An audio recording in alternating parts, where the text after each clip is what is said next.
je suis Toumani Sangaré, producteur et réalisateur de Nogoshi.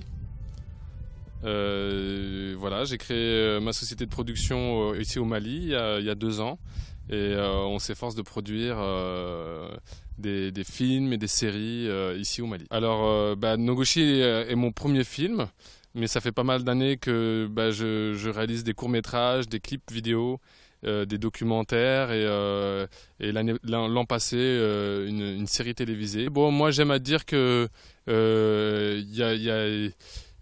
c'est des épreuves, mais pas de grandes difficultés. C'est le travail, quoi. Le travail du quotidien, c'est ça qui nous motive. Et sinon, bon, après, pour la réalisation d'un film comme Nogoshi, c'est sûr que les difficultés souvent peuvent être financières, mais elles ne sont pas insurmontables. C'est ce que j'aime à dire, quoi.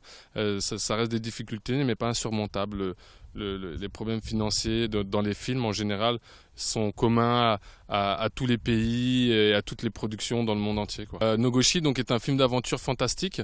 C'est l'histoire d'un jeune noir américain affranchi qui débarque sur les côtes africaines, qui échoue sur ces côtes africaines après un naufrage d'un bateau, et donc qui est accueilli par Ben Koro, qui devient son maître et père adoptif, son maître chasseur Donso.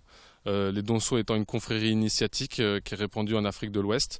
Et quelques années plus tard, à l'âge adulte, il doit faire face à un colon renégat, Pierre de Fontenoy, qui cherche à s'acquérir un trésor mystique protégé par son village. Le 7e art africain est très riche de son continent, de ces artistes qui ont des parcours atypiques, que ce soit les acteurs, que ce soit les réalisateurs. La vie en Afrique n'est nulle autre comparée à la vie en Europe, en Occident, en Asie, et c'est ce qui nous permet aujourd'hui d'avoir un cinéma différent, authentique. Pour moi, c'était important de faire participer la jeunesse et les Maliens, des fois élargis même au pays de la sous-région, parce qu'on a des jeunes du Côte d'Ivoire, on a des jeunes du Sénégal aussi qui ont participé sur ce film. Donc pour nous, c'est une fierté et un objectif aussi de pouvoir donner l'expérience et la chance à cette jeunesse.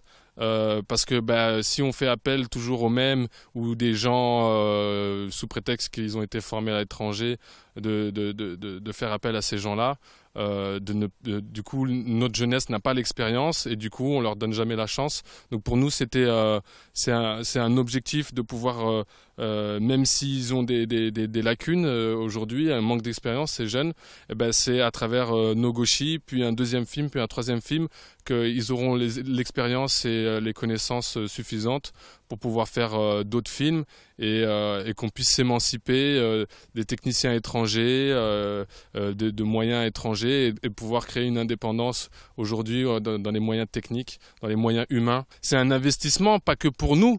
On sait que cet apprentissage, cette transmission de savoir-faire, de techniques qu'on a effectué en ayant une équipe jeune, va pouvoir bénéficier à d'autres productions, à d'autres réalisateurs.